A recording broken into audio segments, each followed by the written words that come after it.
اللہ تعالیٰ نے آدم علیہ السلام کو 4 طرح سے عزت بخشی، اپنے ہاتھوں سے بنایا، ان میں روح خود پھونکی اور ان کو ہر چیز کی تعلیم فرمائی، ان کو فرشتوں سے سجدہ تعظیم کروایا۔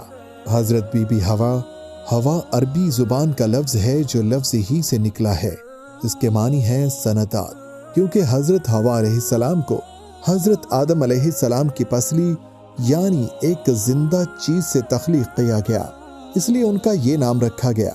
حضرت آدم علیہ السلام جب ایک دن سوئے ہوئے تھے، اٹھنے پر انہوں نے دیکھا کہ ان کے سرہانے ایک عورت موجود ہے۔ آپ نے دریافت کیا تم کون ہو؟ جواب ملا عورت۔ پھر پوچھا تمہیں کیوں پیدا کیا گیا؟ کہا تاکہ آپ مجھ سے سکون پا سکیں۔ بی بی ہوا کی تخلیق کے متعلق مختلف روایات ہیں۔ کچھ کا کہنا ہے کہ آپ کو آدم علیہ السلام کے ساتھ ہی تخلیق کیا گیا، کچھ کا کہنا ہے آپ کو ان کے جنت میں جانے کے بعد تخلیق کیا گیا، لیکن یہ بات اس بات کی تائید کرتی ہے کہ آپ کو ان کے جنت میں جانے سے پہلے بنایا گیا۔ ارشاد ہوا تم اور تمہاری بیوی بہشت میں رہو اور جہاں سے چاہو کھاؤ، مگر اس درخت کے پاس نہ جانا ورنہ گنہگار ہو جاؤ گے۔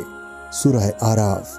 حضرت آدم علیہ السلام کا جنت میں داخل ہونا اور وہاں سے نکلنا خدا نے شیطان کو دھتکار دیا اور آدم علیہ السلام کو جنت میں بھیج دیا، لیکن فرمایا کہ شیطان سے ہوشیار رہیں کیونکہ وہ ان کا کھلا دشمن ہے۔ ارشاد ہوا اے آدم یہ ابلیس تمہارا اور تمہاری بیوی کا کھلا دشمن ہے، تو کہیں تم کو جنت سے نکلوا نہ دے اور پھر تم تکلیف میں پڑ جاؤ۔ اب آدم علیہ السلام جنت میں بھیج دیے گئے، وہاں وہ جہاں چاہے گھومتے، جو چاہتے کھاتے، سوائے اس درخت کے پھل کے جس سے اللہ نے منع فرمایا تھا۔ شیطان اس طاق میں تھا کہ کیسے موقع ملے اور حضرت آدم علیہ السلام کو بہکائے، چنانچہ اس نے انہیں وسوسے میں ڈالتے ہوئے کہا کہ تم کو تمہارے پروردگار نے اس درخت سے اس لیے منع کیا ہے کہ کہیں تم فرشتے نہ بن جاؤ، اور ان سے قسم کھائی کہ میں تمہارا خیر خواہ ہوں۔ سورہ اعراف۔ غرض شیطان کے بہکاوے میں آ کر آدم علیہ السلام اور ان کی بیوی نے اس درخت سے کھا لیا، اور آدم علیہ السلام نے اپنے پروردگار کے حکم کے خلاف کیا، اپنے مطلوب سے بے راہ ہو گئے۔ سورہ طٰہٰ۔ اب آدم علیہ السلام اور شیطان کو دونوں کو اللہ نے زمین پر اتار دیا، اور اب یہ دونوں ایک دوسرے کے دشمن ہیں۔ حضرت آدم علیہ السلام اور بی بی ہوا کا زمین پر اترنا ابن کثیر کی روایت ہے کہ جب شیطان زمین پر اترا تو کہنے لگا اے اللہ تم نے آدم علیہ السلام کی وجہ سے مجھے جنت سے نکالا، اور تیری مدد کے بنا میں اس پر قوی نہیں ہو سکتا۔ اللہ نے فرمایا تمہیں اس پر مسلط کر دیا۔ اس نے مزید اضافہ مانگا، کہا جب بھی آدم کے ہاں اولاد ہوگی ویسے تیرے ہاں بھی ہوگی۔ اس نے مزید اضافہ مانگا۔ اللہ نے کہا کہ ان کے سینے تیرے ٹھکانے ہیں تو ان میں خون کی دھرے دوڑے گا۔ اس میں مزید اضافہ مانگا تو اللہ نے کہا ان پر اپنے گھوڑوں اور پیادوں سے چڑھ دوڑو اور ان کے مال اور اولاد میں شریک ہو جا۔ آدم علیہ السلام نے کہا اے اللہ تو نے شیطان کو لمبی مہلت دی اور اسے مجھ پر مسلط کیا، اور میں تیری مدد کے بنا اسے بچ نہیں سکتا۔ اللہ نے فرمایا جب بھی تیرے ہاں اولاد ہوگی میں اس کی حفاظت پر ایک فرشتہ مقرر کر دوں گا جو اس کی حفاظت اس کے برے ساتھی شیطان سے کرے گا۔ آدم نے مزید اضافہ مانگا تو اللہ نے کہا ایک نیکی کے بدلے 10 گنا اجر ملے گا، اور اس میں اضافہ کر دوں گا، اور ایک برائی کے بدلے ایک ہی ملے گی، وہ بھی کسی نہ کسی طرح مٹا دوں گا۔ آدم نے مزید اضافہ مانگا تو اللہ نے کہا اے میرے بندو اگر تم اپنی جانوں پر زیادتی کر بیٹھتے ہو تو اللہ کی رحمت سے نا امید مت ہونا، میں تمہیں معاف کر دوں گا۔ آدم نے مزید اضافہ مانگا تو کہا جب تک اولاد آدم زندہ ہے میں اس کو توبہ کرنے سے نہیں روکوں گا۔ آدم نے مزید مانگا تو کہا میں بے شک دوں گا، مجھے کوئی پرواہ نہیں۔ اس پر آدم نے کہا بس شیطان انسان پر بہت مسلط ہوگا، مگر اللہ کی رحمت و مغفرت کا دروازہ بہت کشادہ اور آسان ہے، اور انسان شیطان سے دھوکہ کھانے کی وجہ سے شکست کھاتا ہے اور استغفار کر کے اس پر غالب آ جاتا ہے۔ سبحان اللہ الکامل بن کثیر۔ جنت سے نکلنے کی ذمہ داری بہت دفعہ یہ بات کہی جاتی ہے کہ آدم علیہ السلام نے بی بی ہوا کے کہنے پر وہ پھل کھایا۔ اس مفروضے کی بنیاد پر لوگوں نے یہ نظریہ بھی ایجاد کر لیا کہ عورت ہر برائی کی جڑ ہے، لیکن ایسا نہیں ہے۔ قرآن میں صرف بیان ہے کہ اللہ نے دونوں کو مخصوص درخت کا پھل کھانے سے منع فرمایا، لہٰذا جنت سے بے دخل ہونے کی ذمہ داری دونوں پر ہی عائد ہوتی ہے۔ فرمایا تم دونوں اس درخت کے پاس مت جانا ورنہ گناہگار ہو جاؤ گے۔ سورہ بقرہ۔ اور فرمایا اے آدم یہ شیطان تمہاری بیوی کا دشمن ہے، خیال رکھنا یہ تمہیں جنت سے نکلوا دے۔ سورہ طٰہٰ۔ ان آیات سے یہ بات ثابت ہوتی ہے کہ اماں حوا اس بات سے بری ہے، وہ تو خود آدم علیہ السلام کی بیوی کی حیثیت سے ان کے تابع تھیں۔ باہر کیف اپنے عمل کے لیے ہر شخص خود ذمہ دار ہے۔ حضرت آدم علیہ السلام کی نبوت دنیا میں سب سے پہلے بندے بھی ہیں اور پیغمبر بھی۔ قرآن کریم میں آپ کو صاف لفظوں کے ساتھ پیغمبر تو نہیں کہا گیا، لیکن دوسرے پیغمبروں کی نبوت بتانے کے لیے اللہ نے جو اصطفیٰ کا لفظ استعمال کیا ہے وہی آپ کے لیے بھی استعمال کیا ہے۔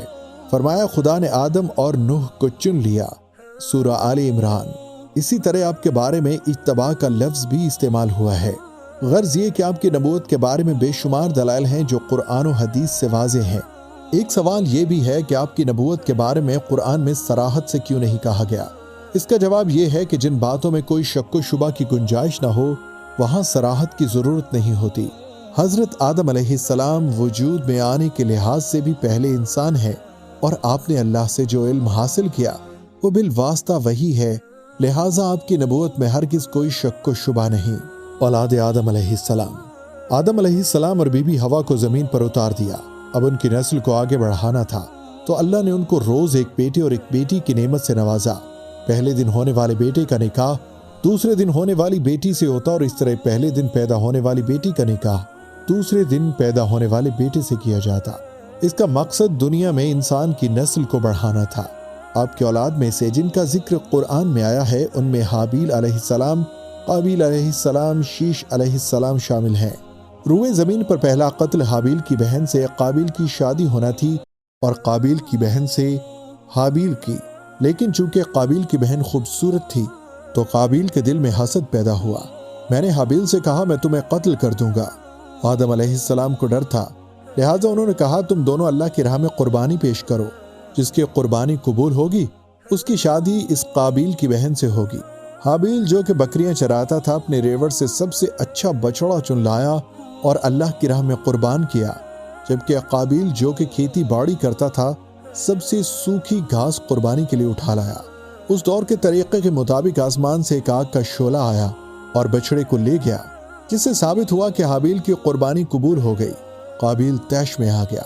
شیطان نے اس موقع سے فائدہ اٹھاتے ہوئے اس کو مزید بہکایا، غرض اس نے ایک پتھر مار کر سوتے ہوئے بھائی حابیل کو قتل کر دیا۔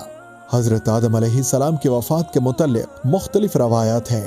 کچھ کا کہنا ہے کہ ان کی عمر 960 برس تھی، کچھ کے مطابق 957 برس تھی، اور ابن کثیر سے روایت ہے کہ ابن کعب رضی اللہ تعالیٰ عنہ کہتے ہیں کہ حضرت آدم علیہ السلام نے موت کے وقت جنت کے پھلوں کی خواہش کی۔ ان کے بیٹے تلاش میں نکل گئے، راستے میں فرشتے ملے تو انہوں نے کہا اس کی ضرورت نہیں، ان کی موت کا وقت آ گیا ہے۔ اب واپس آئے تو حضرت آدم علیہ السلام سے چمٹ کر رونے لگے تو انہوں نے فرمایا پیچھے ہٹو، مجھے پہلے ہی میری عمر سے زیادہ مہلت دے دی گئی ہے۔ چنانچہ فرشتوں نے ان کی روح قبض کر لی، ان کو غسل دیا، کفن پہنایا اور دفن کیا، اور فرمایا یہ تمہارے مردوں کو دفن کرنے کا طریقہ ہے۔ اور ایک اور روایت ہے کہ حضرت شیس علیہ السلام نے 30 رکعتوں کے ساتھ نماز پڑھی اور ان کی تدفین کی، اور کہتے ہیں کہ آپ کو جبل ابن قیس کے گھر غار کنز میں دفن کیا گیا۔ حضرت ابن عباس رضی اللہ تعالیٰ عنہ کے بقول حضرت نوح علیہ السلام نے طوفان کے بعد کشتی سے اتر کر آپ کو بیت المقدس میں دفن کیا۔ حضرت حوا کے بارے میں بھی بہت سی روایات ہیں کہ آپ بھی آدم علیہ السلام کے وفات کے 1 سال بعد ہی انتقال فرما گئیں اور ان کے ساتھ ہی دفن ہوئی۔ ہمیں امید ہے کہ ہمیشہ کی طرح آج بھی ہماری ویڈیو آپ کو پسند آئی ہوگی، تو پلیز آپ سے ریکویسٹ ہے کہ ہماری ویڈیو کے بارے میں کامنٹ لازمی کیجیے، اور دعا کے لیے ہمیں ضرور اپنا نام لکھ کر کامنٹ کیجیے گا تاکہ آپ کے نام سے دعا کی جا سکے۔ اللہ تبارک و تعالی سے دعا کرتا ہوں کہ اللہ ہم سب کو دین اسلام کو سمجھنے اور عمل کرنے کی توفیق عطا فرمائے۔ آمین ثم آمین۔